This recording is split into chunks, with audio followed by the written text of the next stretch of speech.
Após uma série de batalhas e alianças ao longo de todo o seu reinado, o rei Amaurico I voltara para Jerusalém, numa de suas campanhas militares. Isso após ele desistir do cerco que armara em derredor da cidade de Bânias, um local próximo às nascentes do afamado Rio Jordão. A cidade, antes usada como lugar de culto para vários deuses, ficou livre enfim da afronta militar do rei. Mas no meio do percurso, o rei foi acometido por uma disenteria, que fora tratada com os cuidados medicinais necessários da época, fazendo com que Amaurico melhorasse um pouco. No entanto, ele também começou a sentir uma forte febre já em Jerusalém. E Guilherme de Tiro, um arcebispo e também cronista das cruzadas, observou relatando que, depois de sofrer insuportavelmente de febre por vários dias, ele ordenou que médicos da Grécia, Síria e outras nações conhecidas por sua habilidade em doenças fossem chamados e insistiu que eles lhe dessem algum remédio purgativo, em fim de sanar aquele mal. Nem eles, nem os médicos latinos puderam ajudar, e o rei morreu em 11 de julho de 1174.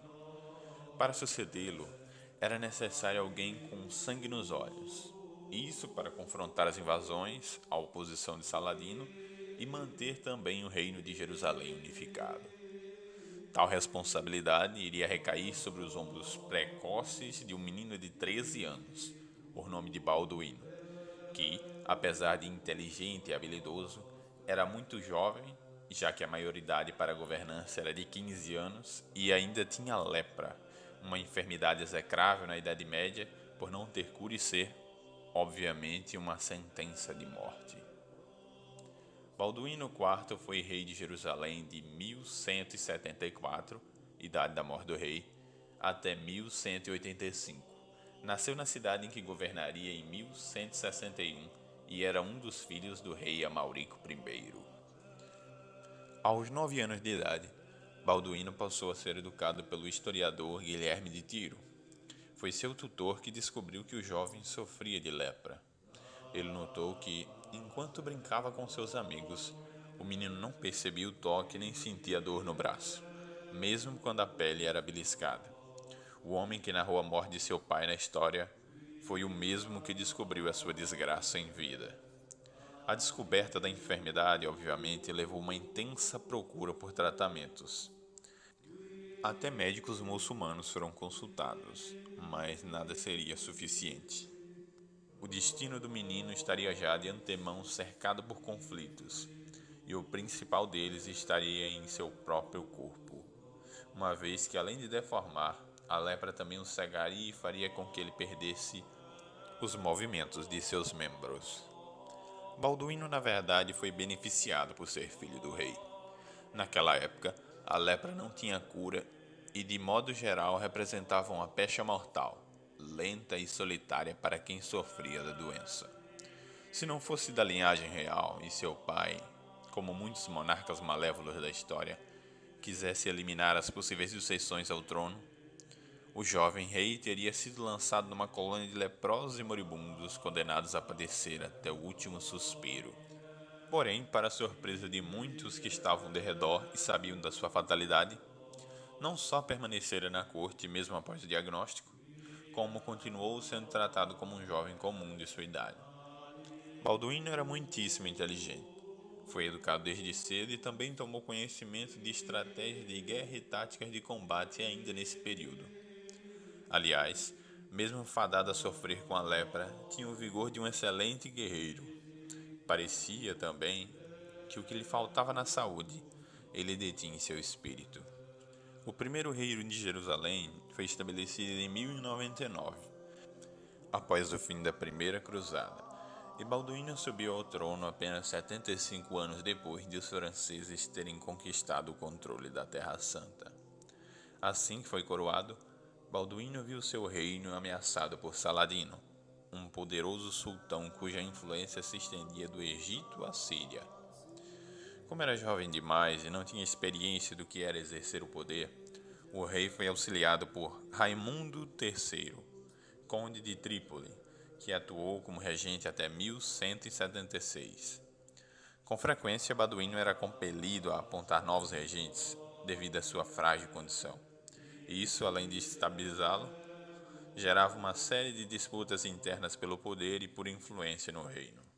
Poder-se-ia dizer que Balduíno tinha 3 campos de combate: o da própria saúde, onde guerreava contra a lepra, que estava sempre trajada com a sombra da morte empunhando sua espada; o do próprio reino, tentando evitar intrigas, persuasões e a desenfreada cobiça pelo poder que sempre guiará o homem; e o das fronteiras, nas linhas de frente das guerras, onde punha seu exército e ia junto combater o temível sultão que liderava os muçulmanos.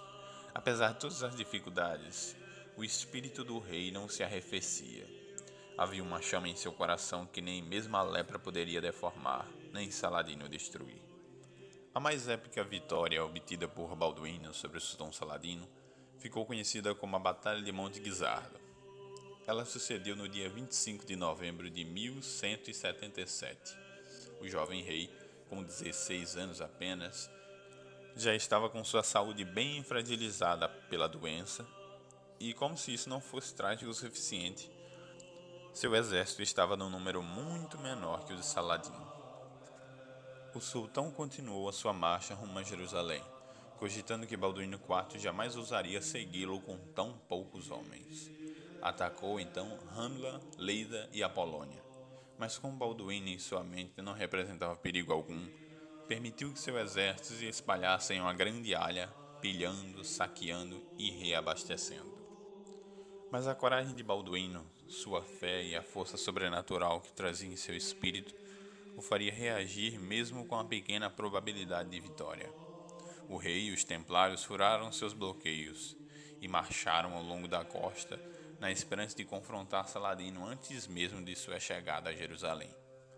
Vendo a falange inimiga desorganizada, Balduíno deu ordem para que a relíquia da verdadeira cruz fosse posta à frente das tropas.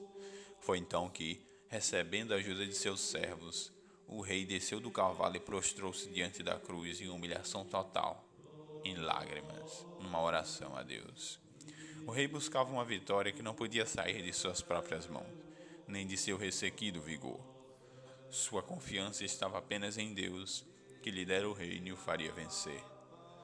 Aquilo instigou seus homens de uma forma indizível. O fato que estavam testemunhando era verdadeiramente o combustível que lhes faltava para lutarem por Deus, pelo reino e pelo rei. Seus corações foram tocados pela imagem de um pobre homem, ajoelhado diante da cruz à espera de um milagre, e partiram para a guerra com entusiasmo e fé. O exército de Jerusalém atacou os muçulmanos às pressas, causando pesadas baixas. O rei, lutando com as mãos enfaixadas para cobrir suas feridas, encontrava-se no meio da batalha. Os adversários estavam sob o comando efetivo do sobrinho de Saladino, Taqi ad-Din. Enquanto o sultão estava montando sua guarda mameluca, seu sobrinho atacou. Ahmad, filho do comandante, que estava também lutando ao lado dos muçulmanos, logo foi morto em combate. No desenrolar dos fatos, os inimigos foram esmagados com uma rapidez inexplicável, e o próprio Saladino só não foi capturado porque fugiu. Mas Balduíno perseguiu até anoitecer, e então se refugiou em Ascalão. Imerso por dias de chuvas fortes, e sofrendo a perda de boa parte de seu exército, inclusive de sua guarda pessoal mamelucos, Saladino se viu obrigado a fugir de volta para o Egito, tendo o azar de ser atacado por um agentamento de beduínos no caminho, que eram basicamente pastores nômades que adestravam camelos e viviam roubando e saqueando forasteiros no deserto. Apenas 1/10 do seu exército conseguiu voltar com ele ao Egito.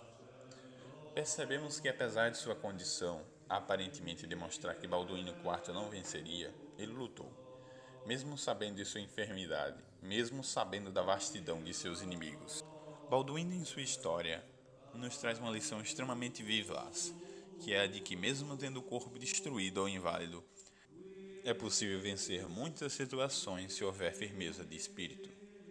Muitos outros reis, guerreiros, soldados fizeram coisas inacreditáveis com poucos homens. Tomaram decisões difíceis, arriscaram a própria vida, se viram entranhados no meio de uma pugna de morte, mas nenhum deles teve a mesma dificuldade que Balduíno. A praga que o consumia era tão temida na época que, não fosse o acobertamento da corte, ele jamais teria chegado à posição que ocupou.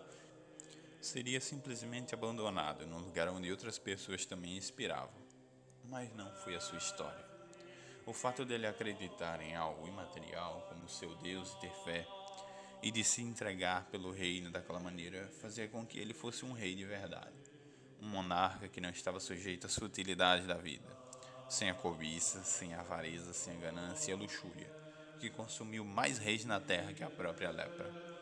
Isso, uma vez que ele sabia mais do que qualquer um que morreria de forma iminente. Na Batalha de Monte Guizardo aconteceu algo completamente fabuloso. É como dizia Sun Tzu, o homem que escreveu o livro A Arte da Guerra. Ver a vitória somente quando está à vista da multidão não é o ápice da excelência.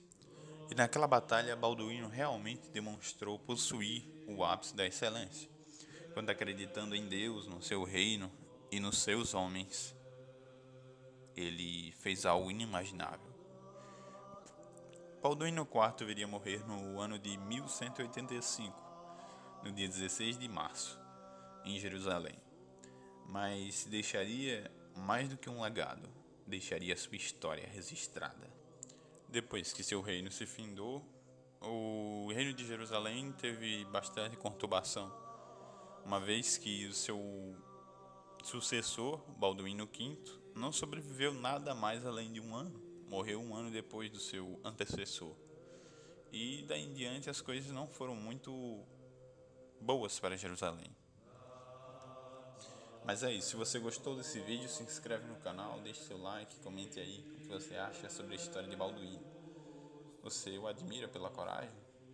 Deixe também sugestões de vídeos para eu poder fazer. Muito obrigado. Até o próximo vídeo.